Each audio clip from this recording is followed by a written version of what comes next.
So hello everyone and welcome to the next episode of Minecraft Peace podcast.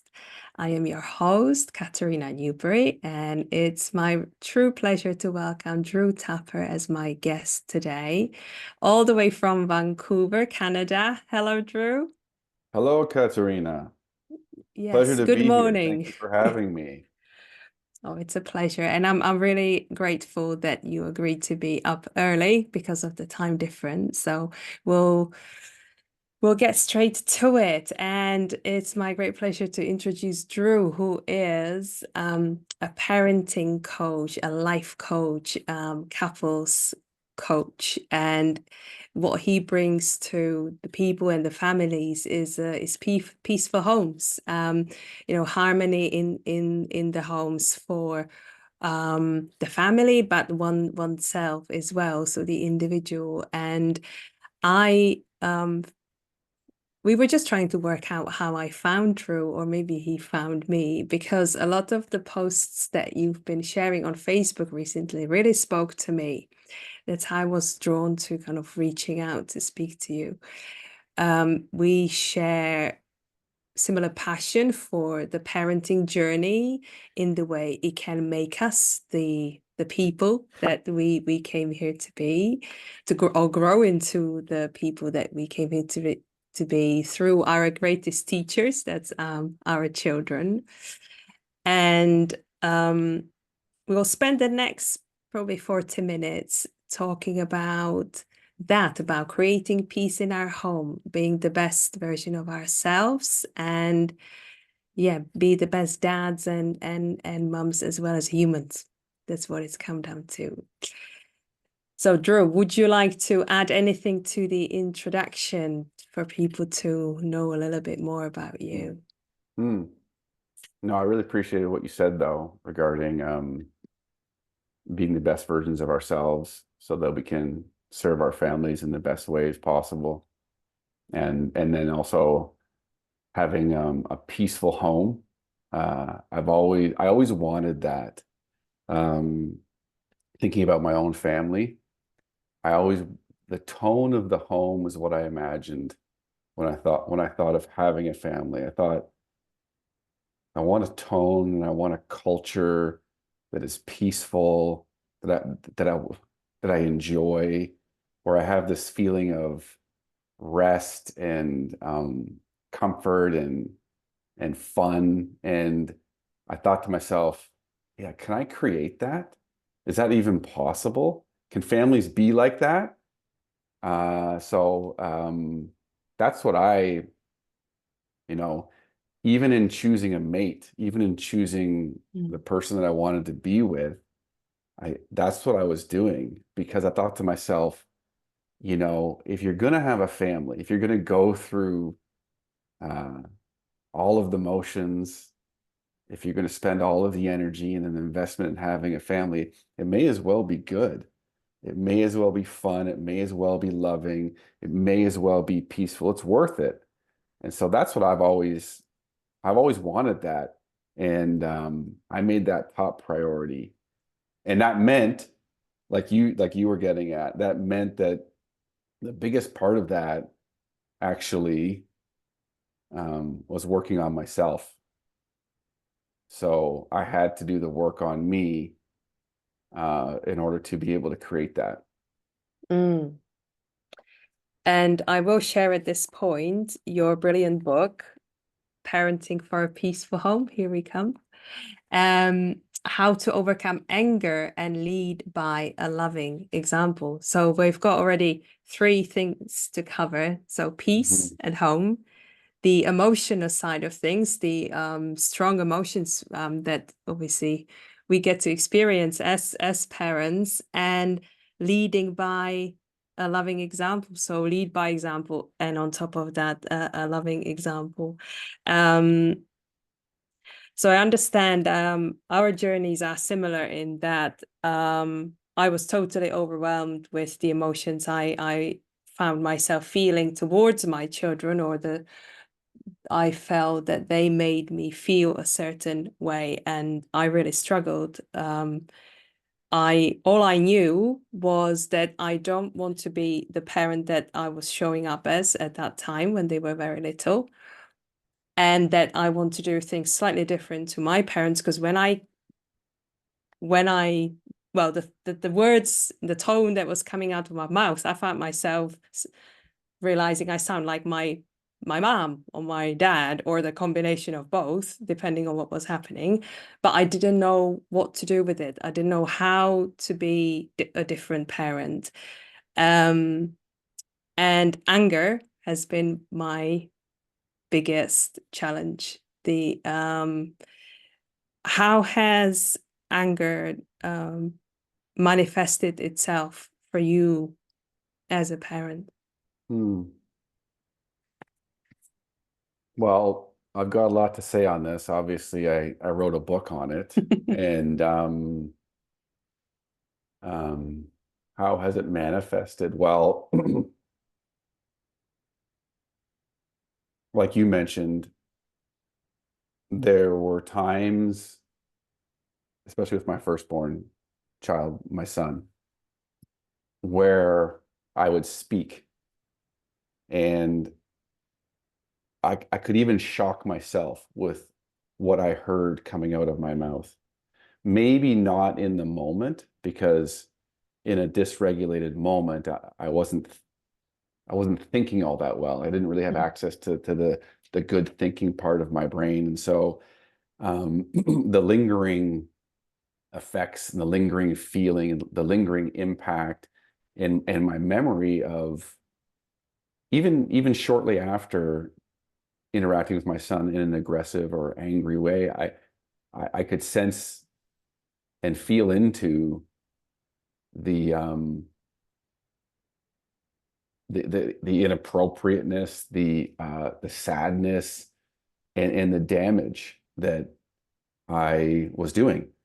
And so yeah, it shocked me and it saddened me to see and feel and hear negative, judgmental, vitriolic words come out of my mouth at my young child. And it's a bit difficult because in the moment, it's almost like I thought it was justified. And so, but then after, in retrospect, I would question it and I would think, I'm not sure that's justified. And so there was a battle going on inside of me. There was a part of me, a conditioned part of me, um, an older part of me that said, this is the way to do it. Obviously, this is the way to do it. This should handle a situation like this. This is your training. This is what you know how to do. And then there's another part of me, an emerging part of me that said, I don't think so. I don't think this is the way to do it. There's something off with this. There's something not good happening here. Mm. I like that very much. For me, it just felt completely off. I didn't actually feel like it was me, the real me speaking. It was like a voice, it was just a voice that's inside of me, but it actually wasn't me. And I felt guilt afterwards. I was thinking about the emotional damage I am doing to my children and basically ruining their lives. That's where I was. But so Hmm. you've touched upon the fact that it's becoming, better understood that when you're in the moment, when the emotions take over, we are, the logical and thinking part of our brain literally switches off. So the Mhm. prefrontal cortex, we're connected to the amygdala, and I didn't know any of this when I was trying to first parent my boys. Um, but that's what happens, isn't it? So we're in the moment, and we actually just are on some sort of an unconscious autopilot. So behavior comes through that we have no control over. But there comes a point, and you talk about it really beautifully in the book, where we start to become aware of this. So that's what you've been doing, reflecting on your behavior, and I guess starting to develop self-awareness. So would you Mhm. like to tell us about how self-awareness has helped you Mm. be a better dad? Mm. Yeah, self-awareness is a tricky thing because it's like being shown a lot of truth, um, and being able to see yourself clearly, maybe for the first time. And so it can be a lot to take on and to Mm, see things you haven't seen before. And so, as you mentioned earlier, there could, along with that can come guilt and shame. mm. Um, which again, totally understandable, but not that productive. So anyway, for me, uh, self-awareness was the gateway to becoming mature, to becoming a leader. There's no self-regulation. There's no anything without self-awareness. You can't manage, talk about, think about something that you're not aware of. That's like it's an impossibility. So the awareness must come first. Um, and what that really means is being able to observe oneself Mm, and even to a degree evaluate oneself, hopefully without a lot of emotional charge and judgment. That's not always possible, but mm, really being an observer of oneself. And so um, I didn't know I could do that. I didn't know I mhm, had that ability. For me, before self-awareness, there was just me. There was no observer. There was just me. And I did what I did, and without much self-reflection. And I didn't know that I could observe myself. I didn't know that I could observe, especially in a compassionate way. That was like, mm, you know, the next level.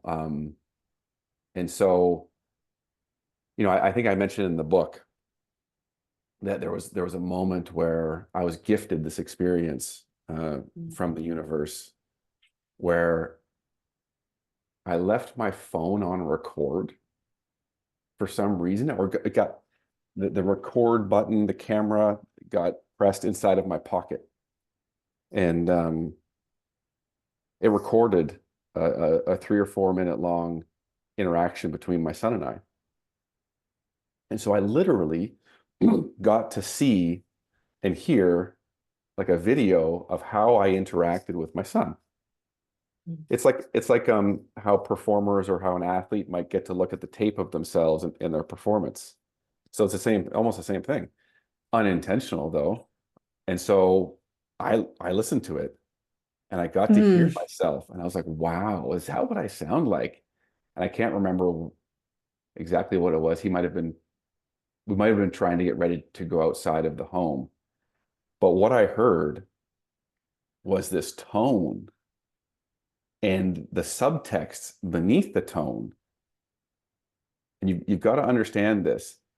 Kids don't, they hear, they get impacted by the tone of what you're saying, not necessarily the intention that you hope that they might receive. And so, in my tone, the way that I was speaking, the energy that I was speaking, the shortness, the impatience, I understood in that moment that I listened to the video that what I was communicating was something along the lines of like, you're not good enough the way that you are. Maybe even I don't like you. Now, mm, what like um, you need to be better. This is unacceptable. You're unacceptable. And this is to a small child, right? And so, what's that doing? What's the underlying message of that tone? What's that doing? And certainly I had to ask myself, how often am I doing this? mm, How often am I communicating like this? Because I was unaware that I'd been doing it in that moment until I listened to the recording. And so that was a gift for me to receive that. Hard to receive. Mm, I cringed while I was listening to the video. I cringed. Um, Difficult to metabolize, mm, to listen to and to be with. But I understood. I understood that there are messages that we're giving our kids in what we say, probably more importantly in how we're saying it. So that awareness was great. And then from there, I've grown my awareness so that for the most part, in the moment, as I'm being in the moment, I can be aware of myself. I can simultaneously be in conversation with you, be in a relationship with you, and be observing myself. So that's really great because as I'm observing myself, I can ask myself, is this how you want to be? Is there any other way that you want to be right now? And for me, what I'm working on right now, if I tell you about my growth edge right now, it's being in a way that's honest and loving, mm, which is what I've been working on for a long time. But I think that's probably going to be my thing, just to keep on showing up in that way. mm. There's several points I want to come back to. I'll start with the one that you just said about the perception of the child, very young child, of what they're being told, how they're being told, and perhaps the picture they're creating about themselves that they then take them with them into future life. And it wasn't until later I learned that from brain development and psychology, and other areas, that we create the sense of the world, whether it's a safe and welcoming and loving, or hostile and frightening, within the first 6 years, 6 to 7 years of our life. Even the first 3 years are even more important.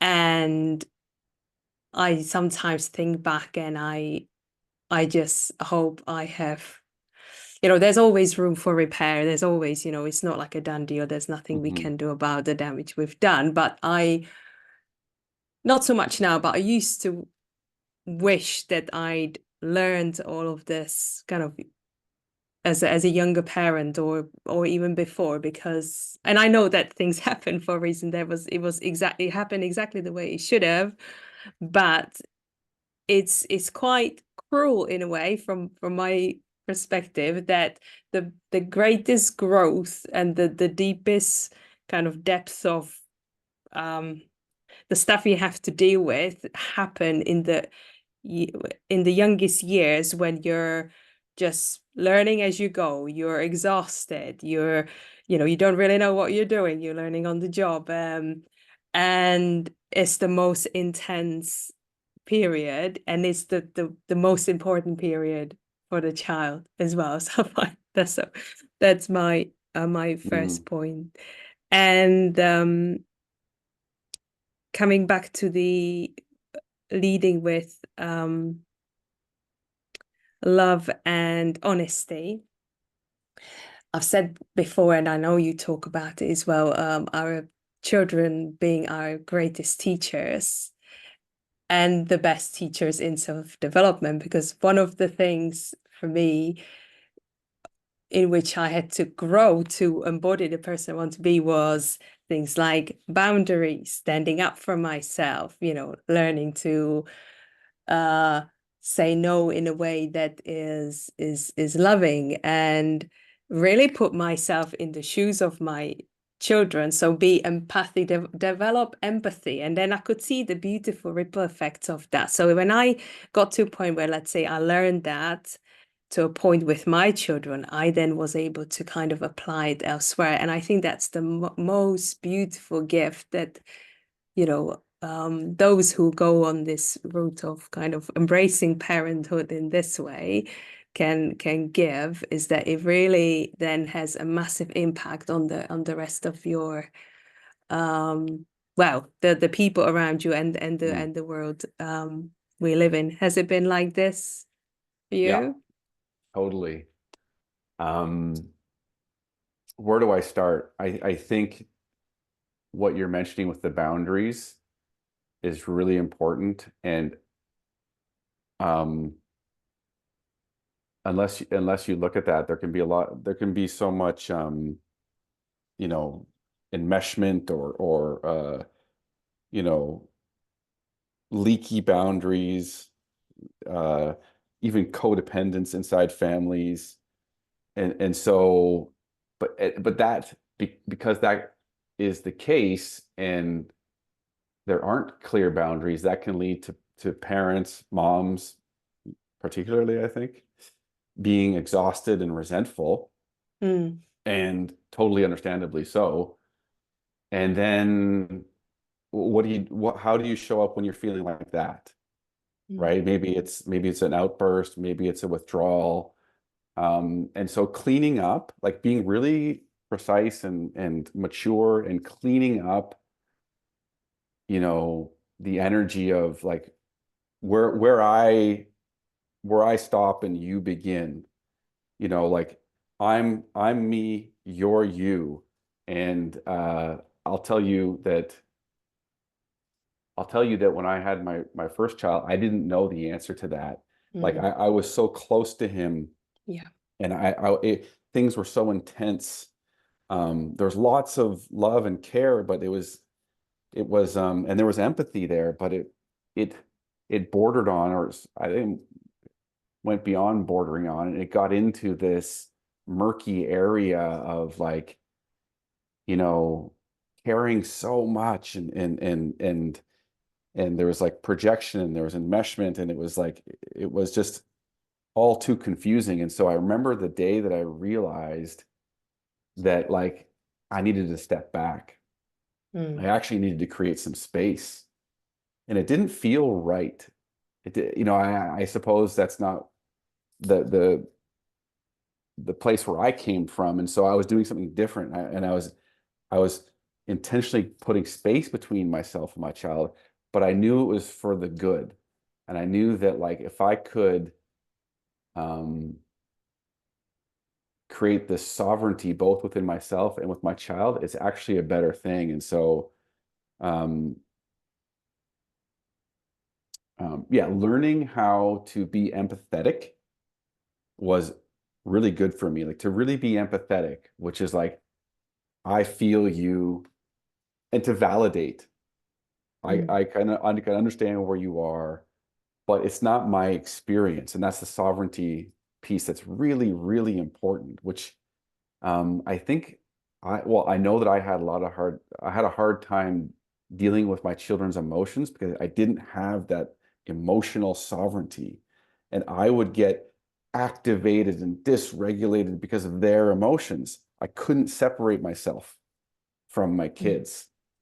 And so learning how to simultaneously be really empathetic and to be able to validate one's experience, to learn that in the context of parentings, while at the same time retaining my own sovereignty, my own regulation.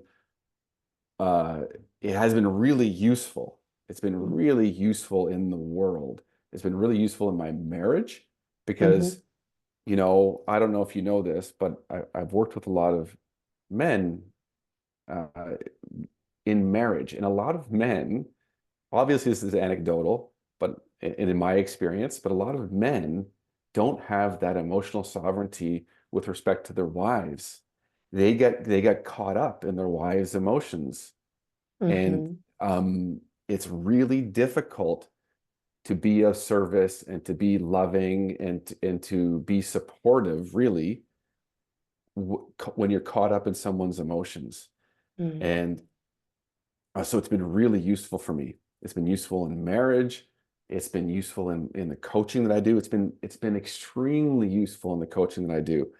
I remember, at the beginning of my coaching career, wondering if I was going to get tired and exhausted and overwhelmed by people's emotions. Mm, And because of this training, really, inside of parenting and what that gave me, um, I didn't. mm, I was able to be with people in a really loving, mature way without taking on their stories or their emotions. And so um, I don't get exhausted from coaching. I don't get overwhelmed at all. I enjoy it. I look mm, forward to every call that I have, and people can show up however they want to show up. And I tell people that any kind of emotion you want to bring is fine. Like mm. you can bring it all. Like you're not going to scare me. You're not going to scare me off. Um, however you want to be is fine. And so it's been very useful. It was difficult to learn. And I remember, like I said, I remember the day where I felt like I had to create some space, some healthy detachment Mhm, between my child and I. And it felt very sad. It felt good because I knew this is what I had to do, but it also felt like something was dying inside of me. It felt like, oh my God, it feels like I'm taking away love here. There's going to be less love, or I'm caring less about my child if I don't act in the way that I've been acting. And so it was a difficult thing for me to grapple with, um, but ultimately good. And ultimately, I'm actually able to love my family and people more mm. from a place of like groundedness, self-regulatedness, um, having this emotional sovereignty because I don't make it about me anymore. Yeah. I don't get, you know, caught up in their emotions. I'm able to really validate people and hold space for them and Mm. let them have their experience. And as it turns out, as, as has been reflected to me, that feels like love. And so I didn't know that beforehand. And so that's been the thing that parenting has gifted me. That sounds like a true emotional maturity from what you're describing. I'm getting Totally. there too, getting there. Yeah. There's a couple of things again. One is I want to bring the partner, the husband, the spouse into this. And then just want to recognize that when I was able to do what you've just described, create a little bit of space and recognize this is kind of their stuff and this is my stuff and Mm, create that little bit of space that with it that required me to trust and also recognize that my children basically are living their own lives, that I am here to guide them, but I'm not here to kind of smooth the road for them or mm, protect them, because like I've mentioned in the beginning, my biggest fear was that I'm going to emotionally damage my children, but I learned it's not my job to protect them from that. That's part of life. Obviously that is within obviously the loving environment I am creating for them, as a parent, but this is not what parenting is about. So I just wanted to make that little point. And I yeah. know you do see children as very special souls. Your recent post about the sensitive ones, we could spend a lot of time doing that, but sorry, talking about that, but maybe we'll see if we've got time at the end. Because I do believe that the children that are born at this time are are here for a reason at this time, and they bring with them the sensitivities that maybe um yes are harder for people to deal with. Mm, Now let's talk about the partners. mm, So what is really genuinely interesting for me is that you're describing very similar experiences to me, whereas I am here as the mum, yeah, mm-hmm, and you're describing your dad experience.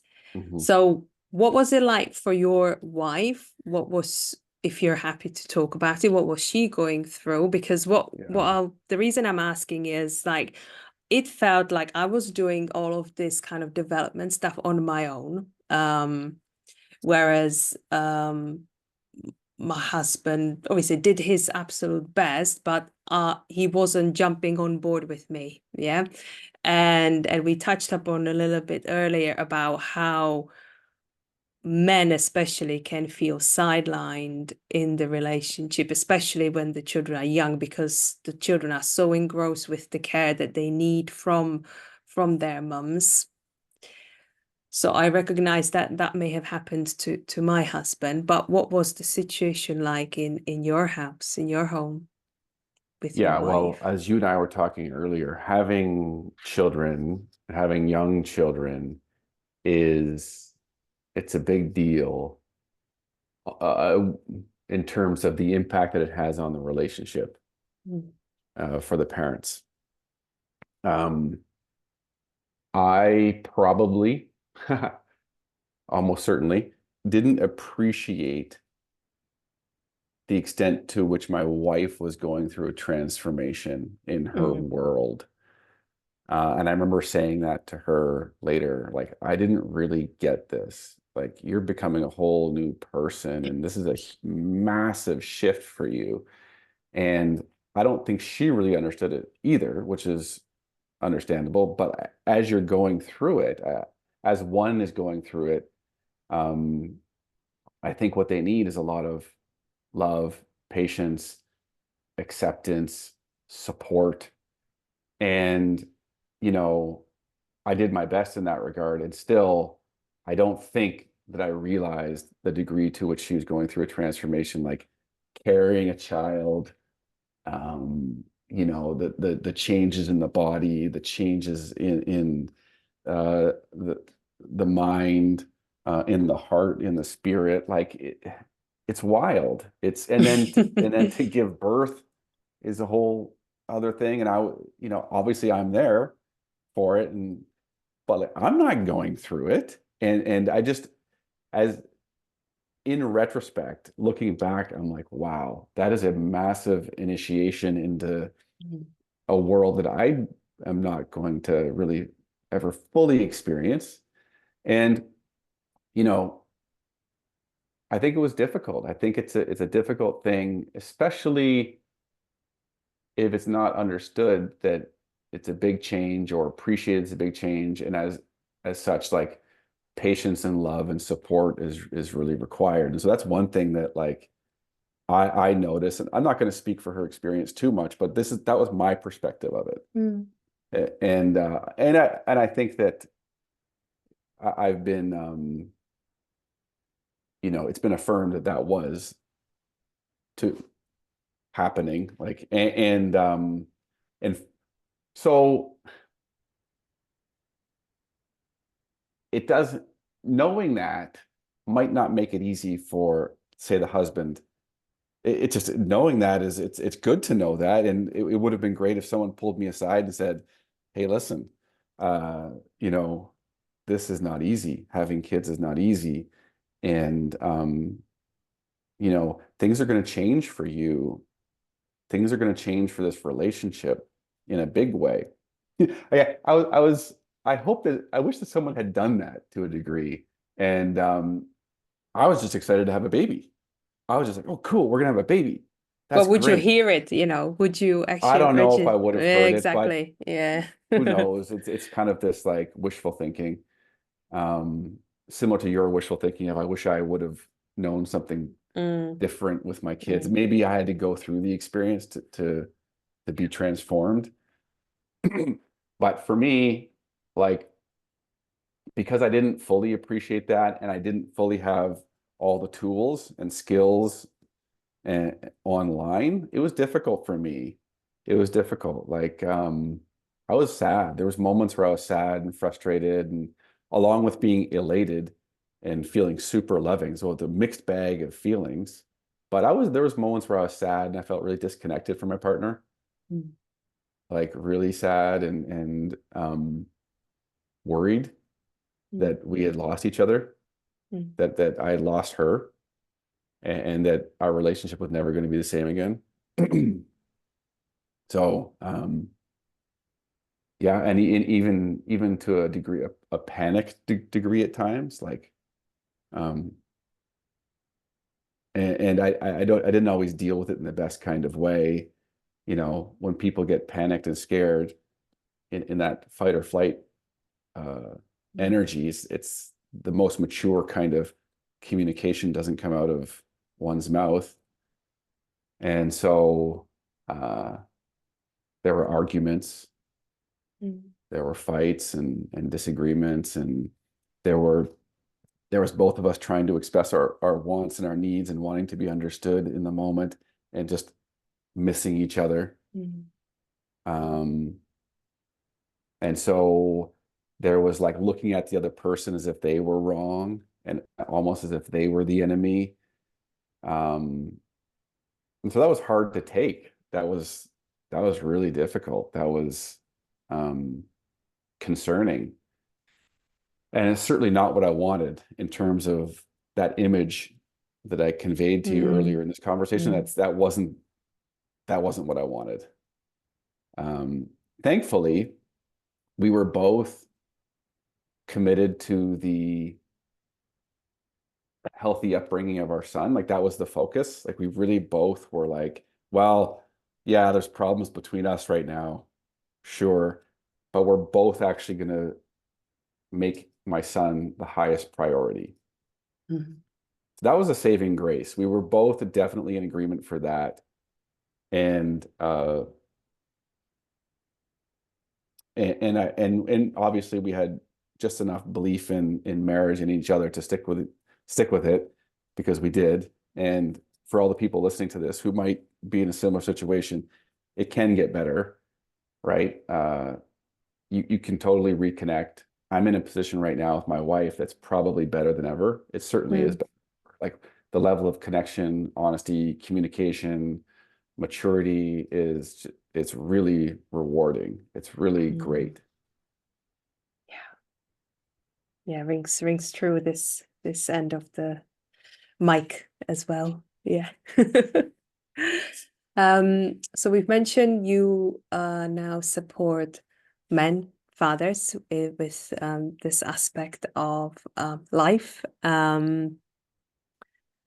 You've mentioned to me before we started recording, a lot of them feel lonely on their own within their family unit. Is there anything you would like dads who feel this way now, what you'd like to say to them, or maybe give suggestions of what they can do? Yeah. Mm. Yeah.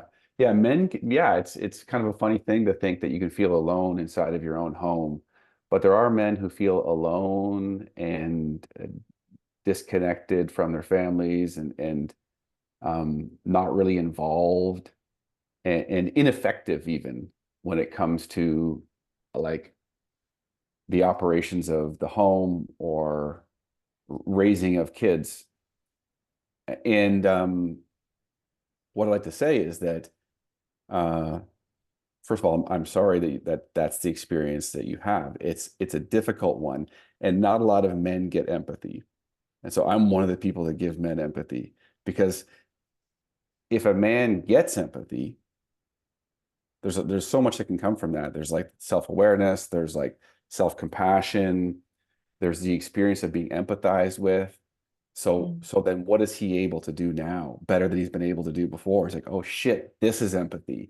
This is what it feels like. Oh, so he's able to take that into his family, which is great. So Mm. like I would say that I'm sorry if that's your experience. And if you're living with in your home with your family and you feel alone and you feel ineffective and you don't know what to do or how to make things better, like I get it. I feel for you. So that's the first thing. And the second thing is that it can get better. Um, you know, there's lots of things you can do so long as you're willing to be humble, open your mind up and ask for help. Mm. There are skills. This is not all spiritual, what do you call it? Woo-woo um, stuff. Like there are skills that you can learn to be an excellent communicator. to increase the connection in your home, to increase your influence, to tap into your own intuition that will serve your family really Mm. well. I think some men might not feel qualified with regard to like um, the input that they might have, and they may even feel at times like spoken over top of, or you know, trumped in a regard sometimes with regard to like how kids are raised, and it's like, yeah, that can happen. It doesn't have to, and I would say that there's a catch here. If you're in the situation, if you're a man in the situation wanting to have some more influence and not feeling like you know how to, it's not just about declaring something or you know, putting your foot down or anything like that. Like really becoming an involved, present, and connected man inside of your home is really about how you're being. And so um if you want if you want to feel more connection and you want people to trust and respect you more, how do you have to show up? Well, you've in my experience, you've got to earn that. You've got Mm. to show up. You've got to be supportive. You got to listen. You got to first give. And that's how people start trusting you and relying on you and seeing the value in, because if previously you've been disconnected or aloof or like judgmental, well, that's not that's not a great way to earn Mm. um, respect or influence. And so there's some parts of this that really relate to leadership. Um, and in the book, the subtitle is How to Lead by a Loving Example. And there's so much inside of parenting and relationships that can be boiled down to like personal leadership. Like, how are you showing up? How are you leading your life? Um, so I've said a lot so far, so I'll stop there.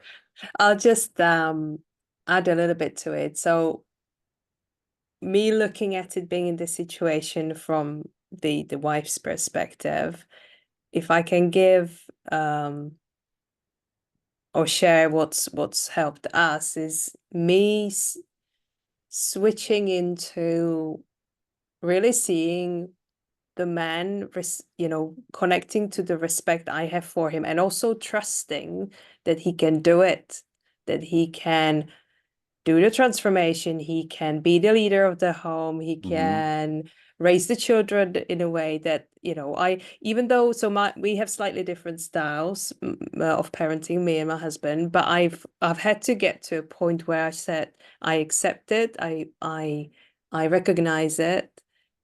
This is the way he chose to do it, and this is the best way he can do it right now, and I will still support him in this way, Yeah. because that means then you've talked about, being a team.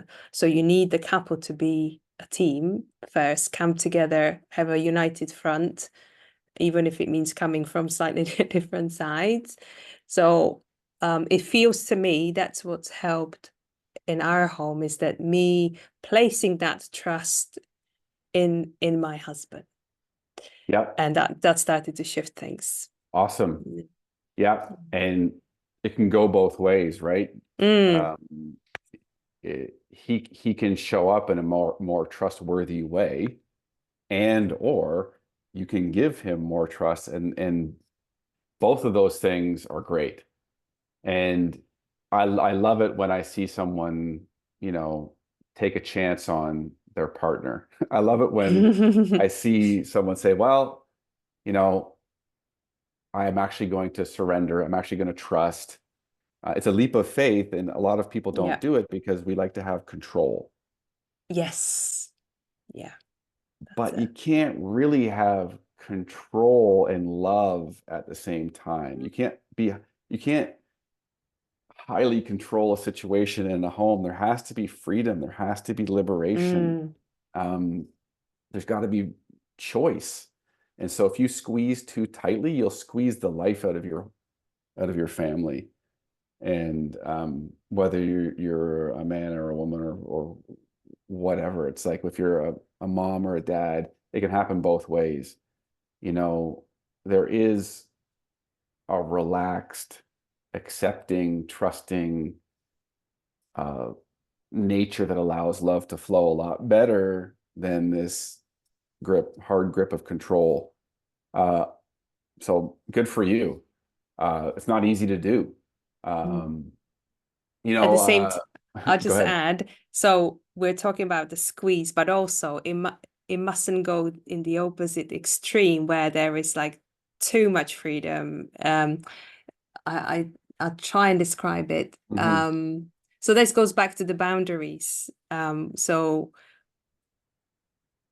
relaxed environment doesn't, to me, feel that everyone just lets loose, and then yeah, there is no order, not oh, I don't know, I'm trying to look for the Yeah, right yeah, words.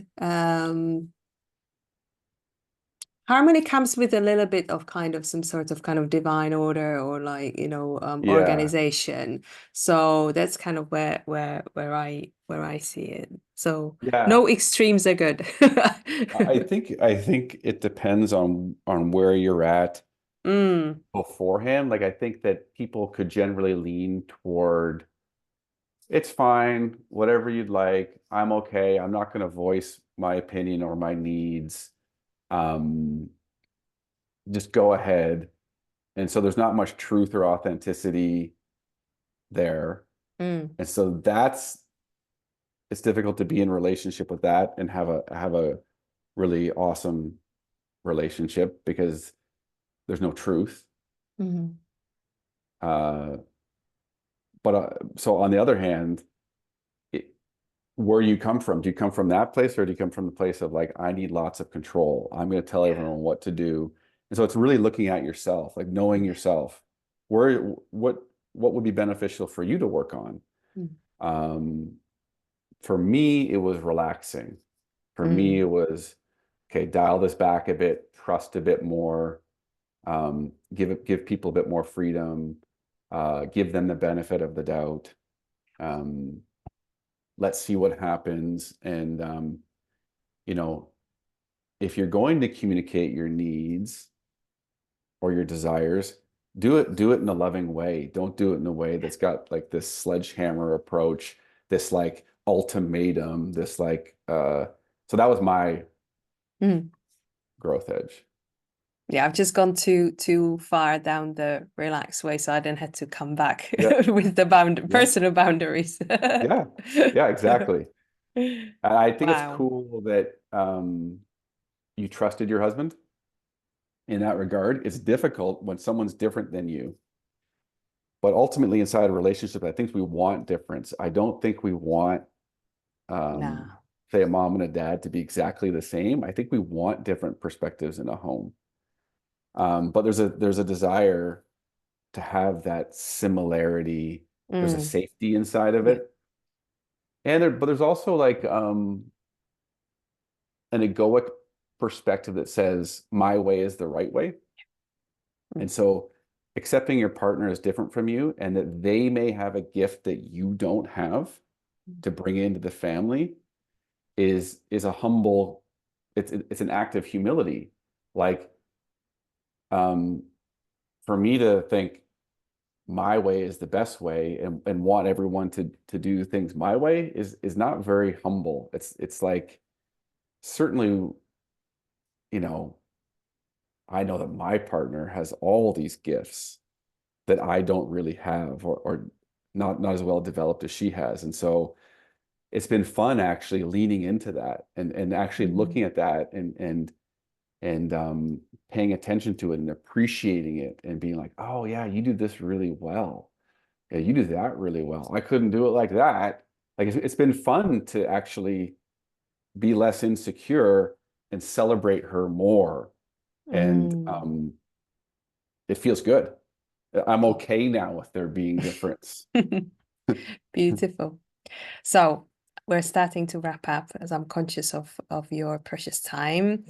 But I want to ask one last question, or maybe just a comment from yourself. In your book, you beautifully invite the readers to kind of come up with a vision for their family, and you ask them to imagine that the parenting route they've gone down has really paid off.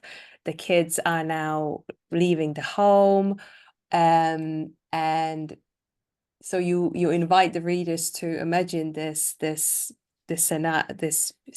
scene, and you ask them, what do you want to feel? What do you want your children to Mhm. be like, look like? How do you want your family to feel like?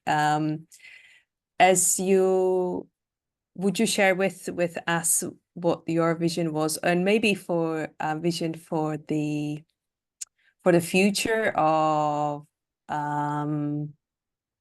where we could be as a society? Should more Yeah, parents yeah. parent in this way?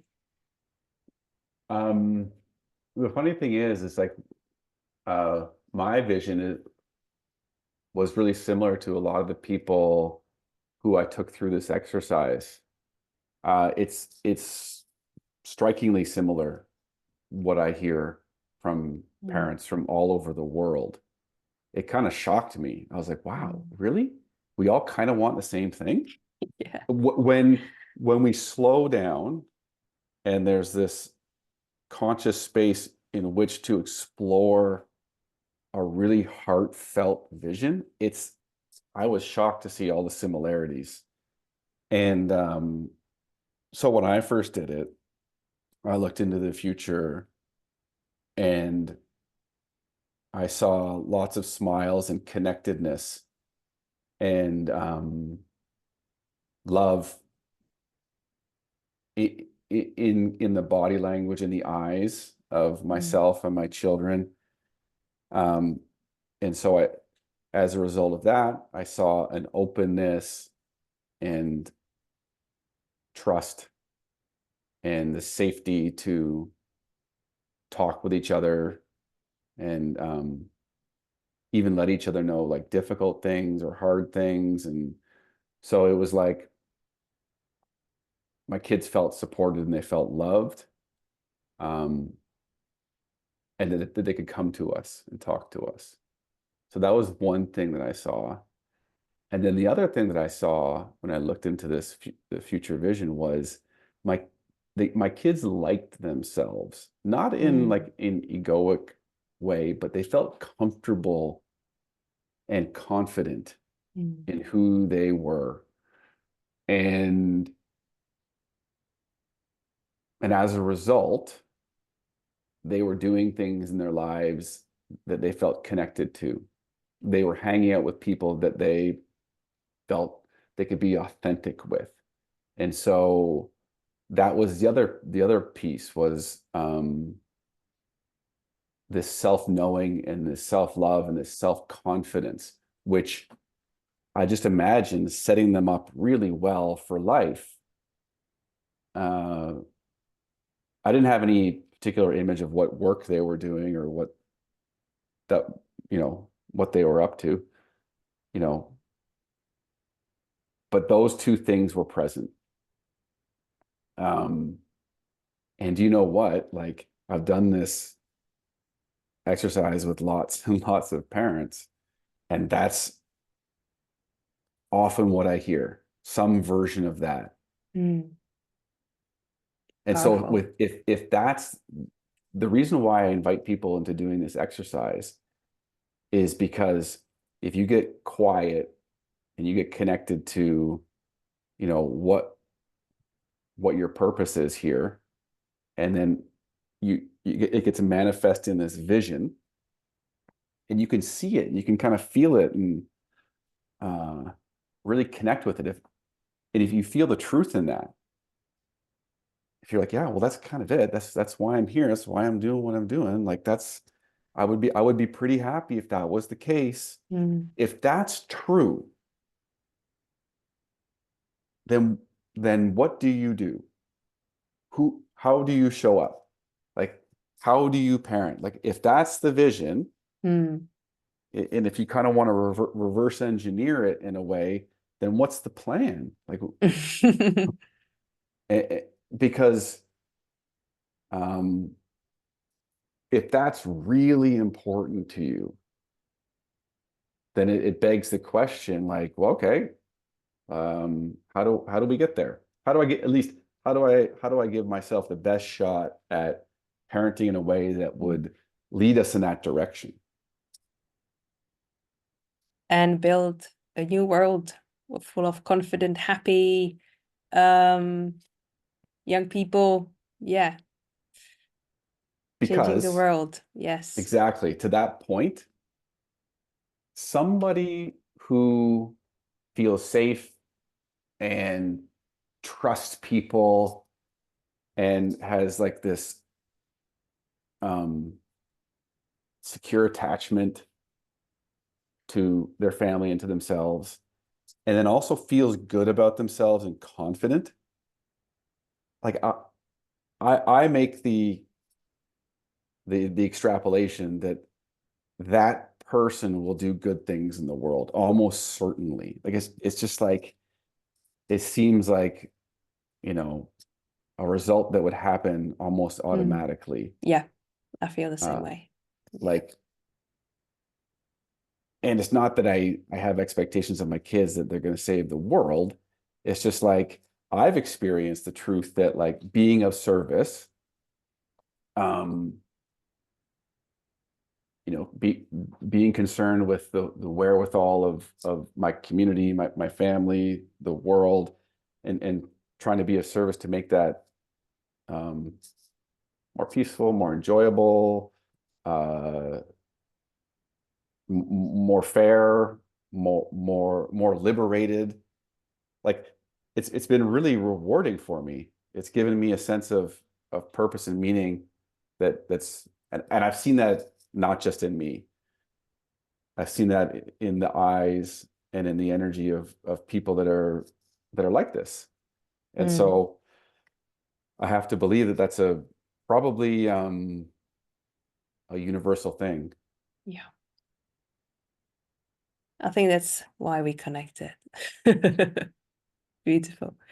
Well, Drew, thank you so much for your time, for all your wise words, for all the work you're doing, because it is making obviously a difference, and we're investing into the future in this way. That's how I feel. Anything else you'd like to say to conclude? Hmm. Thank you, Katerina. I'd like to thank you. I'd like to acknowledge you if I can. Okay. I'd like to acknowledge you for your big heart and the loving and accepting energy that you are. Um, your stand and commitment for parenting and healthy families, and also your commitment and who you are with regard to service. This is an act of service, putting on this podcast, taking your time to do this and to produce it and to publish it. I admire that. I have learned to receive, or I am learning to receive. So I am allowing your words to be received. I thank you so much. It's been an absolute pleasure, and I think we should do this again sometime to get to talk more about other beautiful things. So Sounds thank good. you again, Drew. Yeah. Okay. Thanks, Thank you so Katrina. much. Thank you for tuning in, everyone. And you'll find out all about how to connect with Drew in the show notes. So thank you so much again. All right. Bye for now.